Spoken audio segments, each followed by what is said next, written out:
Hello friends, అందరికీ నమస్కారం. Welcome to కర్మ యూట్యూబ్ ఛానల్.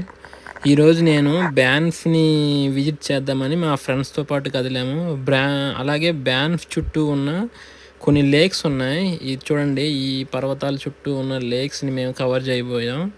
అలాగే అక్కడ చేస్తూ ఉంటే కొన్ని వైల్డ్ యానిమల్స్ చూసాం, కొన్ని గొర్రెల్ని చూసామన్నమాట. అది చూస్తే మాకు చాలా వింతగా అనిపించింది. ఈ గొర్రెలు చూడండి, ఈ కొమ్ముని చూస్తే నాకు ఐడియాని బట్టి కనీసం 8-10 సంవత్సరాల పెద్దదై ఉండొచ్చు అనుకుంటా.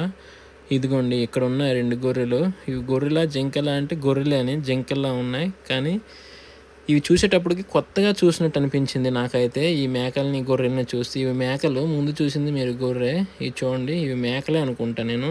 మీకు ఏమైనా ఐడియా ఉంటే మీరు కూడా కామెంట్లో చెప్పండి, ఇవి గొర్రెలా మేకలా అన్నది. ఇది ఆల్బర్టాలో బ్యాన్ఫ్ నియర్ బై క్యాలిగరీ.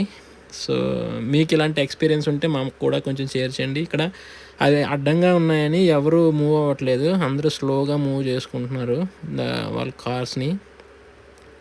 సో ఈ పర్వతాలు అయితే మేము బ్యాన్ఫ్కి వెళ్ళే ముందు బ్యాన్ఫ్ చుట్టూ తిరిగి కనీసం 8 to 6 hours I think we spend over there. అలాగే ఇవి చూడడానికి చాలా, అంటే నేను చిన్నప్పటి నుంచి నాకు తెలిసింది అది పల్లెటూరు. నేను అడవుల్లో గుంటల్లో తిరిగేవాడిని కనుక నాకు పెద్దగా ఏమి అనిపించట్లేదు ఈ లేకులు అన్నీ. ఎప్పుడైతే స్నానం చేస్తే ఇందులోనే నాకు మజా అనిపిస్తుంది, కానీ స్నానం చేయకుండా చూడాలంటే నాకు అంత ఇదిగా ఉండదు. కాకపోతే మా ఫ్రెండ్స్ సాఫ్ట్వేర్ ఇంజనీర్స్, వాళ్ళు చాలా థ్రిల్ అయ్యారు ఇవి చూస్తూ ఉంటే. ఈ యొక్క లేక్ని, చిన్న చిన్న గుంటను మేమైతే చెరువులని పిలిచేవాళ్ళం. ఈ చెరువుని చూడడానికి నాకు అంత ఇదైతే ఏమి ఉండదు. కాకపోతే వాటర్ అంతా చాలా కూల్గా ఉంది.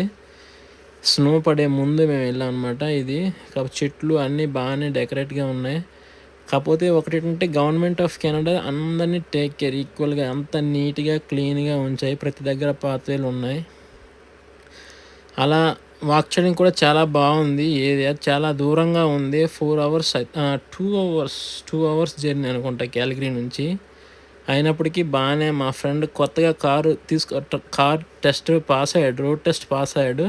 కార్ ట్రైనింగ్ కోసం, అలా ప్రాక్టీస్ కోసం అని రెంటల్ కార్ తీసుకున్నాడు. $30 ఏమో రోజు రెంట్. సో ఈ విధంగా మేము ఈ కొండలన్నీ చూడడం జరిగింది. ఈ కొండల